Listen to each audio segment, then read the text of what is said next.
இந்திரகுமார், எப்படி பார்க்கலாம் இந்த விமர்சனத்தை? எதிர்க்கட்சிகள் கலக்கமாக இருக்கிறாங்களா இல்லை மக்கள் கலக்கமாக இருக்கிறாங்களா? மக்கள் கலக்கமாக இருப்பதாக எடப்பாடி பழனிசாமி குற்றம் சாட்டுகிறார். இப்போ இவங்க என்ன குறிப்பிடுறாங்க அப்படின்னா, ரவி குழந்தைவேலு சார் கூட குறிப்பிட்டார், முதலமைச்சர் வந்து மேடையிலேயே வந்து காலையில் எந்திரிக்கும் போது என்ன பிரச்சனை இருக்குமோ அப்படின்னு சொல்லி அவர் வந்து முப்புறம் விழா மேடையில் தன்னுடைய கட்சி தொண்டர்களோடு அவர் பேசிய அந்த நிகழ்வை சுட்டி காட்டி பொதுக்குழு 2022 அக்டோபர், அது வந்து பார்ட்டி மீட்டிங் தான், அந்த அரசு நிகழ்வு அல்ல. இந்த கட்சி கூட்டத்தில் தன்னுடைய நிர்வாகிகளோடு தன்னுடைய தொண்டர்களோடு அவர் பேசி அந்த நிகழ்ச்சி எடுத்து குறிப்பிடுகிறார்.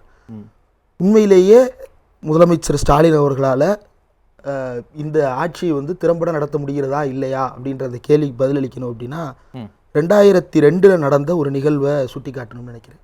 ஒரு எதிர்க்கட்சி எப்படி செயல்பட வேண்டும், ஒரு முதலமைச்சர் எப்படி பொறுமை இழந்து போனார் அப்படின்றதுக்கு 2002 மே மாதம் 9ஆம் தேதி தமிழ்நாடு சட்டப்பேரவையில் ஒரு நிகழ்வு நடந்தது.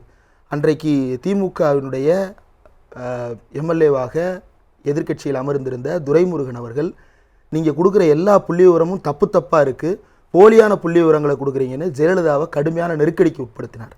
பொறுமை இழந்த ஜெயலலிதா என்ன செய்தார் அப்படின்னா, நான் என்னுடைய அதிகாரிகளை ஒரு சர்க்கஸ் ரிங் மாஸ்டரை போல சாட்டையை சுழற்றி வேலை வாங்க வேண்டும் என்று தான் விரும்புகிறேன், ஆனால் அதிகாரிகள் தரப்பிலிருந்து போதுமான அளவுக்கு கவனம் செலுத்த மாட்டேன் என்கிறார்கள் அப்படின்னு சொல்லி அம்மையார் ஜெயலலிதா பொறுமை இழந்து போய் சொன்னார்.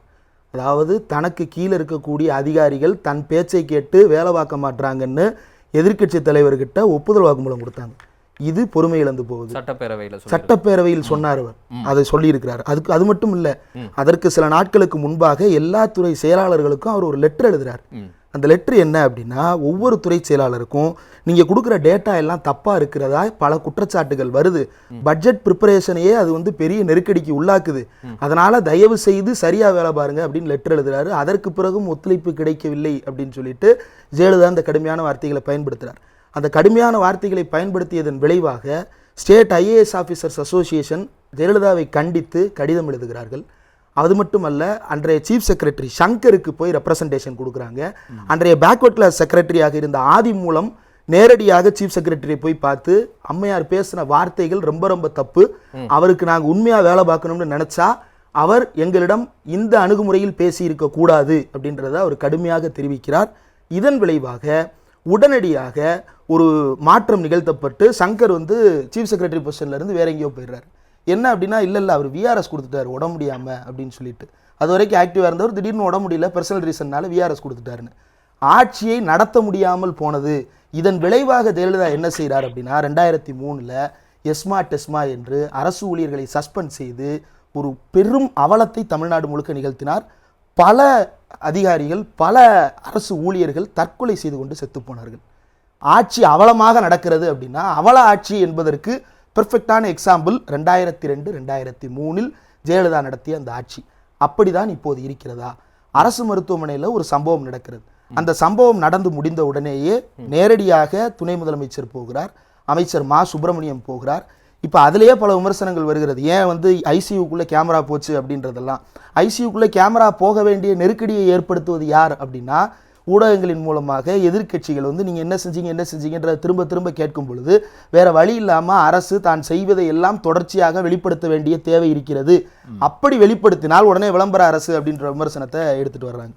அந்த சம்பவத்தில் அதற்கு உடனடியாக மாலையே வந்து மருத்துவர்களை அழைத்து பேச்சுவார்த்தை நடத்தப்படுகிறது. பேக்லாக் வேகன்சிஸாக இருக்கட்டும், ஷார்ட்டேஜாக இருக்கட்டும், இது எல்லாவற்றையும் ஃபுல்ஃபில் பண்ணுவதற்கான பேச்சுவார்த்தை எல்லாம் தொடர்ந்து நடைபெறும். அது வேற இல்லை, ஏற்கனவே மாசு பல முறை குறிப்பிட்டிருக்கிறார், டிசம்பருக்குள்ளே நாங்கள் அந்த பணியிடங்களை எல்லாம் நிரப்பிடுவோம் அப்படிங்கிற மாதிரிலாம் சொல்லியிருக்கிற ஆஃபீஸுக்கு கூட தெரியும். அப்போ அதற்கான என்ன நகர்வு போயிருக்கு?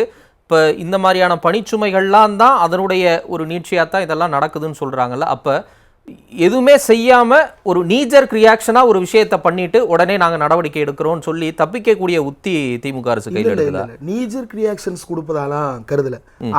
அரசு தொடர்பாக மருத்துவர்கள் தொடர்ச்சியாக அரசாங்கத்தோடு பேச்சுவார்த்தையில் தான் இருக்கிறார்கள். அரசு மருத்துவர்கள் சங்கமாக இருக்கட்டும் அல்லது பல்வேறு தனிப்பட்ட முறையில் அரசின் மீது பேச்சுவார்த்தையில் இருக்கக்கூடிய நபர்களாக இருக்கட்டும், பலரும் தொடர்ந்து இதை வலியுறுத்திட்டு தான் இருக்கிறாங்க. எம்ஆர்பியிலிருந்து எல்லாவற்றிலும் வந்து இதை தீர்ப்பதற்கான வேலைகளை அரசு முயற்சித்து கொண்டுதான் இருக்கிறது. அது உள்ளுக்குள்ள ஹெல்த் டிபார்ட்மெண்ட்ல இருக்கக்கூடிய அதிகாரிகள் அத்தனை பேருக்கும் தெரிந்தது. பினான்சியல் கிரைசிஸ் அப்படின்றது வேறு ஒரு இடத்துக்கு போயிருது. இப்ப அந்த இடத்துல தான் ஒன்றிய அரசை நோக்கி நம்ம குற்றச்சாட்டை முன்வைத்தோம் அப்படின்னா, எடப்பாடி பழனிசாமி அவர்கள் அதுக்கு நீ அங்க போய் கை காட்டுற அப்படின்னா, அங்கிருந்து வர வேண்டிய டெவல்யூஷன்ல இருந்து வர வேண்டிய நிதி எல்லாம் சரியாக வந்திருந்தால் இந்த பிரச்சனைகள் இருக்காது அப்படின்றத முன்வைத்தால், அதில் குரல் கொடுக்க வேண்டிய எடப்பாடி பழனிசாமி அந்த இடத்துல இருந்து பேக் அடிச்சிடுறாரு. ரெண்டாவது, எனக்கு அளிக்கும் ஆதரவை கண்டு கலக்கம் அப்படின்னு அவர் குறிப்பிட்டிருக்கிறது வந்து அப்படி ஆதாரம் இல்லாததாக நான் கருதல. அவர் பட்டியலிட்ட சில திட்டங்கள் ரொம்ப முக்கியமானது. ஒன்று, மக்களை தேடி மருத்துவம். ரெண்டாவது, நம்மை காக்கும் 48 அப்படின்னு 2021 அறிவிக்கப்பட்ட அந்த திட்டம் 3 ஆண்டுகளில் 3 லட்சம் பேருக்கு, அதாவது உடனடியாக விபத்து ஏற்படுகிறது அப்படின்னா 48 மணி நேரத்துக்குள்ள மருத்துவமனைக்கு போனால் 1 லட்சம் ரூபாயிலிருந்து 2 லட்சம் ரூபாய் வரைக்கும் இப்போ 3 லட்சம் உயர்த்திருக்கிறாங்கன்னு நினைக்கிறேன், எனக்கு சரியா தெரியல. அந்த தொகையை வந்து அரசே பொறுப்பேற்றுக் கொண்டு அவர்கள் உயிரை காக்கின்ற ஒரு திட்டத்தை அறிமுகப்படுத்தி இருக்கிறது. இது வரைக்கும் 12/11/2024 வரைக்கும் 3,04,419 பேர் அதில் பலனடைந்திருக்கிறார்கள். இப்போ ஒரு சம்பவத்தை நீங்க எடுத்து காட்டுறீங்க அப்படின்னா 3 லட்சம் பேர் இன்னுயிர் காப்போம் நம்மை காக்கும் 48 திட்டத்தில் பயனடைஞ்சிருக்காங்களே, இதற்கு என்ன ரியாக்ஷன் கொடுக்க போறாரு எடப்பாடி பழனிசாமி? ரெண்டாவது, மக்களை தேடி மருத்துவம் அப்படின்ற திட்டம் ஒவ்வொரு வீதியாக கிராமமாக நேரடியாக சென்று மக்களுக்கு மருத்துவ முகாம்களை நடத்துகின்ற அது தொடர்ந்து நடைபெற்று கொண்டிருக்கிறது. அடுத்து, விடியல் பயணம் திட்டம், நான் முதல்வன் திட்டம், தமிழ் புதல்வன் திட்டம், புதுமை பெண் திட்டம், கலைஞர் மகளிர் உரிமை தொகை திட்டம், இந்த 5 திட்டங்களுமே நேரடியாக அதிமுகவுடைய இந்நாள் மற்றும் எதிர்கால, இந்த காலத்து மற்றும் எதிர்காலத்து வாக்கு வங்கியை மொத்தமாக தீ வைப்பதாகவும் அதை திமுக பக்கம் திசை திருப்புவதாகவும் மாறி இருக்கிறது. தீ வச்சிருந்தா 20% எப்படி வாங்கியிருப்பாங்க? இல்ல அது எங்க இருந்து எங்க வந்திருக்குது அப்படின்ற கேள்வி இருக்கு இல்லையா? அது 20க்குள்ளேயே ஏன் ரிட்டைன் ஆகிருக்கிறது? அவர் எது வாங்கி இல்ல உங்க இதுக்கே வரேன்னு திரு ஸ்டாலினும் அதான் சொல்றாரு. இந்த அரசு செயல்படுத்தக்கூடிய திராவிட மாடல் அரசு செயல்படுத்தக்கூடிய திட்டத்தினால தமிழகத்தின் மூலை முடுக்கில் இருக்க ஒவ்வொரு குடும்பமும் பயனுறாங்க. ஒரு குடும்பத்துக்கு 8,000 11,000 அப்படிலாம் கணக்குகள் சொல்றாங்க. அப்படி எல்லாரும் அந்த பயனுற அந்த விஷயங்களை அனுபவிச்சிருந்தா அதிமுகவுக்கு 20% வந்திருக்காது, பிஜேபிக்கு வந்திருக்காது, மற்ற ஃபோர்ஸஸ்க்குலாம் வந்திருக்காதுல்ல. அப்போ திமுக அதனுடைய கூட்டணி கட்சிகள் அதையும் மீறி பாஜக எதிர்ப்புங்கிற ஒரு கவசத்தோட மக்கள் கிட்ட போய் இந்த வாக்குகள் எல்லாம் வாங்குறாங்கன்னு சொல்றாங்கல்ல, என்ன பதில்? இல்ல அது வந்து எப்படி இருக்கு அப்படின்னா, இப்போ தமிழ்நாட்டில் வந்து பழைய நிலை போல இருமுனை போட்டியோ மும்முனை போட்டியோன்றதெல்லாம் தாண்டி பலமுனை போட்டியாக இன்றைக்கு நடந்து கொண்டிருக்கிறது. 2021 எலெக்ஷனே வந்து ஸ்டாலின் வெர்சஸ் அதர்ஸ் அப்படின்னு தான் களம் இருந்தது. 21 சொல்றேன். 2021 சட்டமன்ற தேர்தலுமே ஸ்டாலின் வெர்சஸ் அதர்ஸ்னு தான் இருந்தது. ஏன் அப்படின்னா, எதிர்கட்சிகளிலிருந்து ஒரு திடமான முகம் அல்லது இந்த முகம்தான் அடுத்து ஆட்சி அமைக்க போகிறது அப்படின்னு எந்த விதமான ஒரு முன்னெடுப்பையும் அந்த தரப்பிலிருந்து ஆழமாக அர்த்தப்படும் வகையில் இல்ல. எடப்பாடி பழனிசாமி வந்து அந்த இடத்துல வந்து வெற்றி பெற்று விடுவார். அது 2021க்குள்ள நான் போக விரும்பல. எடப்பாடி பழனிசாமி அன்னைக்கு ஓபிஎஸ்ஆ இருக்கட்டும், அன்னைக்கு நடந்த கலவரங்கள் அதற்குள்ள போக வேண்டாம். ஆனால் ஸ்டாலின் வெர்சஸ் அதர்ஸ் அப்படின்னு ஏன் சொல்றேன் அப்படின்னா, இன்றைக்கும் கூட திமுக கூட்டணியிலிருந்து ஒரு கட்சியை வெளியே கொண்டு வந்துட்டா இந்த கூட்டணியை கவிர்த்திடலாம், இந்த ஆட்சியின் மீது நம்ம அவப்பெயர் சொல்லிடலாம். இல்லது சார் நீங்க பேசும்போது நான் குறுக்கிடவே இல்லை.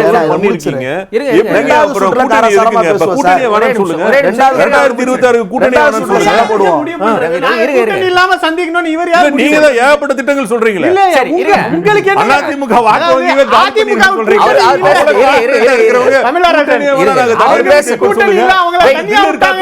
அடுத்த சுற்றுல அவங்க தனியா ஆள் விட்டாங்க, யாருமே சேரலன்றதுக்காக எங்களே அப்படி நிக்கணும்னா எங்களுக்கு அந்த நிலைமை இல்லைங்க.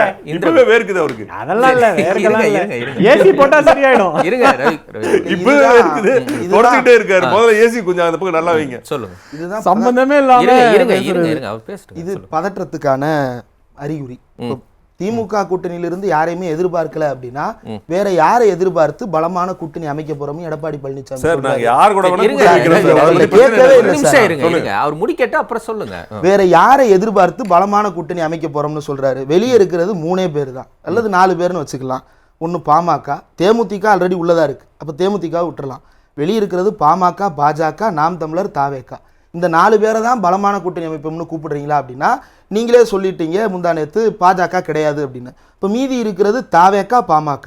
அப்போ தாவேகாவையும் பாமகவையும் கூப்பிட்டுட்டு தான் பலமான கூட்டணி அமைப்போம், மதசார்பற்ற கூட்டணி அமைப்போம், அல்லது வந்து பிளவுவாதத்துக்கு எதிரான கூட்டணி அமைப்போம்ன்றதெல்லாம் எடப்பாடி பழனிசாமி பேசுறாரா? திமுகலேருந்து யாரையுமே நாங்கள் கூப்பிடலை அப்படின்னா இதை வேணா வந்து யாருமே அது எந்த அரசியலுமே தெரியாத அல்லது புரிதலே இல்லாத அல்லது டிபேட்டே பார்க்காத யாரோ ஒருத்தட்ட போய் சொல்லலாம், நாங்கள் அந்த வார்த்தையை சொன்னோமா அப்படின்னு சொல்லி சிறுவிளைத்தனமாக சொல்லலாம். அவர் ரியாலிட்டியில யாரை கூப்பிடுறாரு அப்படின்றது எல்லோருக்கும் தெரிந்த உண்மை. அவர் பலமுறை மறுத்து விட்டார். ஆனாலும் கூப்பிட்டு கொண்டே இருப்பது எதனால அப்படின்னா, இந்த நம்பகத்தன்மையை அவர்கள் இழந்திருக்கிறார்கள் அப்படின்றத அவரே உணரத் தொடங்கி இருக்கிறார். அந்த நம்பகத்தன்மை இழந்ததனுடைய விளைவாகத்தான் பலமான கூட்டணி என்று கோரிக்கை வைத்துக் கொண்டு பலமான கூட்டணி என்று திரும்ப திரும்ப அவர் கூப்பிட்டு கொண்டே இருப்பது, இந்த கிரெடிபிலிட்டி கிரைசிஸ் வந்து எடப்பாடி பழனிசாமி அவர்களுக்கு வந்திருக்கிறது. அந்த கிரெடிபிலிட்டி கிரைசிஸ்ல இருந்து அவர் தன்னை காப்பாற்றிக் கொள்வதற்காக போராடுகிறார். பாஜகவோடு கூட்டணி இல்லை அப்படின்றத அவர் சொல்றாரு. ஆனால் ஏன் கூட்டணி இல்லை, எதற்காக பாஜகவை சேர்க்க மாட்டோம் அப்படின்றத அவர் எந்த காலத்திலும் தெளிவுபடுத்த மாட்டாரு.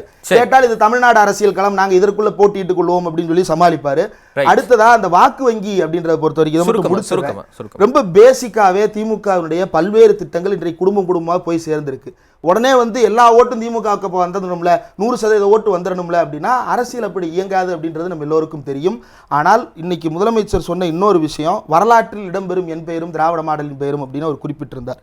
அது நான் முதல்வன் திட்டம் அப்படின்ற அந்த திட்டம் இன்னைக்கும் கூட ஒன்றும் இல்லை, டைடல் பார்க்கு அல்லது வந்து டைசல் பார்க்கு அல்லது வந்து சிப்காட்டு எல்காட்டு இதில் இருப்பவர்களுக்கு நன்றாக தெரியும். இது ஆரம்பிக்கப்பட்ட போது இதன் மீதான பார்வை வேறு, இன்றைக்கு அது ஏற்படுத்தி கொண்டிருக்கக்கூடிய தாக்கம் என்பது வேறு. அப்ப அது கலைஞருடைய பெயரை வரலாற்றில் இடம்பெற வைத்திருக்கிறது. இதை தாண்டி இன்னும் பல்வேறு இடங்களுக்கு இந்த நான் முதல்வன் திட்டம் பல குழந்தைகளை எடுத்து செல்லுகிறது. உதாரணத்திற்கு 525 குழந்தைகளை ஐஐடி அல்லது என்ஐடிக்கு தேசிய முக்கியத்துவம் வாய்ந்த நிறுவனங்களுக்கு அழைத்து சென்றிருக்கிறது அப்படின்னா இதெல்லாம் வாக்கு வங்கி என்பதை தாண்டி செயல்படுத்தப்படுகின்ற திட்டங்கள். அந்த அடிப்படையைத்தான் எடப்பாடி பழனிசாமியால புரிந்து கொள்ள முடியவில்லை. இதை எப்படி நம்ம கவுண்டர் பண்ண போறோம் அப்படின்றத எடப்பாடி பழனிசாமி அவர்கள் தனக்குத்தானே வச்சிருக்கிற பெரிய கிரைசிஸா பார்க்குறாரு. இதுல ஒவ்வொரு முறையும் வந்து அந்த கூட்டணி குறித்த பேச்சுவார்த்தை வரும் பொழுதும் எடப்பாடி பழனிசாமி அவர்கள் வந்து அல்லது அதிமுக தரப்பிலிருந்து என்ன விமர்சனம் வருது அப்படின்னா, திமுக ஏன் தனியா நிக்கல, திமுக ஏன் தனியா நிக்கலன்னு. அவங்க தான் கூட்டணியோட நிக்கிறாங்க. அந்த கூட்டணி பலமா இருக்கு அப்படின்றதுனால தான் பலமான கூட்டணி அமைப்போம், மத சார்பற்ற கூட்டணி அமைப்போம் அப்படின்றதையெல்லாம் எடப்பாடி பழனிசாமி தொடர்ந்து பேசுறாரு. ரவி குழந்தைவேலு சார் தனியா நிக்கிறதா அறிவிச்சிட்டோம்னு சொன்னாரு. அப்படியெல்லாம் எந்த அறிவிப்பு வந்ததா தெரியல. இப்போ வரைக்கும் கூட்டணிக்கான அழைப்பை நேத்து வரைக்கும் கூட கூப்பிட்டுக்கிட்டு தான் இருந்தாரு. நான் சொன்ன பாயிண்ட் நீங்க கவனிக்கல. சரி சார், சரி. தனியா நிக்கிறதுக்கு அதிமுகவுக்கு தைரியம் இருக்கு, திராணி இருக்குன்னு சொன்னீங்க. ஓகே, ஆனா இப்போ கொஞ்ச நாளா அதனால தான் குறிக்கிடல, மறுபடியும் அது போயிட்டே இருக்கு. ஓகே ஓகே, ரவி கொஞ்சம் அமைதியா இருங்க. இந்திரகுமார் பேசுங்க. இருங்க, கூட்டணி எதுக்குன்ற லாஜிக் என்ன லாஜிக்? அந்த தைரியம் எல்லாம் கடந்த காலத்தில் ஜெயலலிதா அவர்களுக்கு இருந்தது. ஆனா எடப்பாடி பழனிசாமிட்ட இல்ல போல. நானும் அதை பேசி இருக்கிறேன். 2016 கூட்டணி எல்லாம் சொல்லுங்க, அதுக்குள்ள போக வேண்டாம். இப்போ இன்றைக்கு இருக்கக்கூடிய சூழ்நிலையில எடப்பாடி பழனிசாமி அவர்கள் எதிர்பார்த்து கொண்டிருப்பது ஒன்னே ஒண்ணுதான், அவருடைய கிரெடிபிலிட்டியை சரி செய்து கொள்வது. அது இப்போ இல்ல, அதுதான் அவருக்கு இருக்க ஒரு பெரிய கிரைசிஸ். இதை சரி செய்வது அப்படின்றத தான் அவங்க கவனம் செலுத்தணும். ரெண்டாவது, இப்ப சார் சொன்ன மாதிரி, சிவபிரியன் சார் சொன்ன மாதிரி ரொம்ப முக்கியமான ஒரு விஷயம் என்ன அப்படின்னா, இந்த போட்டி திமுக vs அதிமுக தான். இதுக்கு வந்து எடப்பாடி பழனிசாமியோ அல்லது ஸ்டாலினோ 2 பேரும் போன்ல பேசிக்கிட்டாங்க, நம்ம 2 பேரும் மாறி மாறி அடிச்சுப்போம் அப்படின்லாம் அவசியம் இல்லை. ஆனால் தமிழ்நாட்டினுடைய முதிர்ந்த அரசியல் பக்குவம் 1972 அக்டோபர் 17 தொடங்கி இன்றைக்கு வரைக்கும் இது வந்து ஒரு பேசாமலே புரிந்து கொள்ளக்கூடிய ஒரு அரசியல் நாகரிகம் அல்லது பேசாமலே புரிந்து கொண்டிருக்கக்கூடிய அரசியல் உரையாடல். இந்த 2 கட்சி தலைவர்களுமே எப்போதுமே என்ன செய்வாங்க அப்படின்னா, கலைஞர் ஜெயலலிதாவுக்கு தான் பதில் சொல்லி அறிக்கை விடுவார். மற்ற கட்சி தலைவர்களுக்கு கீழே இருக்கக்கூடிய மற்ற அமைச்சர்கள் பதில் சொல்லுவாங்க. கலைஞர் ஜெயலலிதாவுக்கு மட்டும்தான் நேரடியாக பதில் சொல்லுவார். ஜெயலலிதா நேரடியாக கலைஞருக்கு மட்டும்தான் பதில் சொல்லுவார். ஆற்காடு வீராசாமிக்கோ அல்லது துரைமுருகனுக்கோ அவர் நேரடியாக பதில் சொல்ல மாட்டார். ரேரஸ்ட் ஆஃப் ரேர் சினாரியோஸ்ல தான் அது சட்டமன்றத்துக்குள்ள நடக்கும், வெளியே அது நடக்காது. ஏன் அப்படின்னா, இந்த டயலாக் வந்து இந்த 2 போலார்ஸ்க்குள்ள இருக்கும் பொழுது தான் இது தமிழ்நாட்டு அரசியல்ல நமக்கு சரியான ஒரு இடத்தை நோக்கி நகர்த்தும். சரிங்க சார், அவர் முதலமைச்சர், அவர் முதலமைச்சர் தான். அப்ப நீங்க திமுக மாதிரி பேசுறீங்க. உங்களுக்கு திமுக என்ன திமுக மாதிரி திமுக மாதிரி நீங்க உடனே அதிமுக மாதிரி தான் பேசுறீங்க. நீங்க என்னவா இருக்கீங்க, அரசியல் விமர்சனம் தான் இருக்கீங்க. பர்சனல் அட்டாக் பேசுறதா இருந்தா நானும் பேசி okay Manikandan, okay okay okay okay கேட்க விடாம என்னால பண்ண முடியும். நான் ஓகே மணிகண்டன், ஓகே ஓகே மறுபடியும் நச நச ஆயிங்க சார். சரி, ஐயா கருணாநிதி தான் சொன்னாரு. அதுதானே சொல்றேன். சரி, ஓகே, விடுங்க விடுங்க. கலைஞர் அடைமொழியோடுக்குள்ள நம்ம அடைஞ்சுக்க வேண்டாம். உங்க உணர்வை பதிவு பண்ணிட்டீங்க மணிகண்டன், உங்க உணர்வு பதிவு பண்ணிட்டீங்க. அம்மான்றது புகழ்மொழிக்காக சொன்னது, அதனால ஜெயலலிதா அம்மையாருன்னு தான் நான் சொல்றேன். சொல்லுங்க சொல்லுங்க. இப்போ சரி, ஓகே ஓகே, உங்க உணர்வை புரிஞ்சுக்கிட்டேன். நன்றி நன்றி சார் சொல்லிட்டாங்க. சரி, சொல்லுங்க சொல்லுங்க. கருணாநிதி சொல்றேன், ஐயா ஸ்டாலின் சொல்றேன். மணிகண்டன், ஓகே ஓகே, சொல்லுங்க சொல்லுங்க. ரைட். இப்போ எப்படியாவது பேச விடாம திசை திருப்பிடணும் அப்படின்னு தான் பாக்குறாங்க. உள்ளபடியே அதிமுக போக்கஸ்டா ஒர்க் பண்ணணும் அப்படின்னா இப்போ எடப்பாடி பழனிசாமி நேரடியா முதலமைச்சரை சேலஞ்ச் பண்றாரு இல்லையா, இந்த போக்கு தொடரணும். மாறாக விஜய் என் பேரை சொல்லல, அதனால என்னோட ஆட்சி நல்லா இருக்குன்னு ஒரு ஒத்துக்கிட்டாருன்னு இந்த மாதிரி சின்ன சின்ன விஷயங்களில் சந்தோஷப்படுவதையெல்லாம் பிரஸில் பேசுவது அல்ல அதிமுகவினுடைய வேலை. ரெண்டாவது, அதிமுக ஒரு தீவிரமான எதிர்க்கட்சி அப்படின்னா, அவர் சேலத்தில் நீட் தேர்வால உயிரிழந்த அந்த மாணவி இருக்கிறாங்க அப்படின்னா துணை முதலமைச்சர் உதயநிதி ஸ்டாலின் அது குறித்து அறிக்கை வெளியிட்டிருக்கிறாரு. ஏற்கனவே அனிதாவினுடைய மரணத்துக்கு எதிர்க்கட்சியா மட்டும் இல்லை, ஆளுங்கட்சியா வந்த பிறகு வள்ளூர் கோட்டத்தில் நடந்த போராட்டத்தில் உதயநிதி ஸ்டாலின் அவர்கள் பேசிய அந்த வார்த்தைகள் எல்லாம் ஆளுநர் மாளிகை எந்த அளவுக்கு உச்சகட்ட எரிச்சலுக்கெல்லாம் அழைத்து சென்றது அப்படின்றது. சரி, ஓகே ஓகே ஓகே. இல்ல மணிகண்டன், இல்ல போயிட்டே இருக்கும். ஓகே, ஒரு நிறைவேற்றத்தை சொல்லிட்டீங்க, சேலத்துல சுற்றுலே சொல்லிட்டீங்க. இல்ல மணிகண்டன், எனக்கு நேரம் இல்ல, நான் செய்திக்கு வழிவிடணும். நன்றி. என்ன அந்த வாட்ஸ்அப் குரூப்ல அனுப்பி இருக்காங்களா, ஏன் இப்படி பண்றீங்க? சரி இந்திரகுமார், முடியும் இல்ல ஒரு பொறுப்புள்ள எதிர்க்கட்சியா அவரும் நீட் எதிர்க்கிறாருல்ல, சரி அவர் நீட் தேர்வுக்கு எதிராக மசோதா கொண்டு வந்தா சொல்றாருல்ல, அப்ப நீட் தேர்வுக்கு எதிராக எடப்பாடி பழனிசாமி ஒரு போராட்டத்தை சேலத்துல சொந்த நடத்துறது இல்லையா? நன்றி.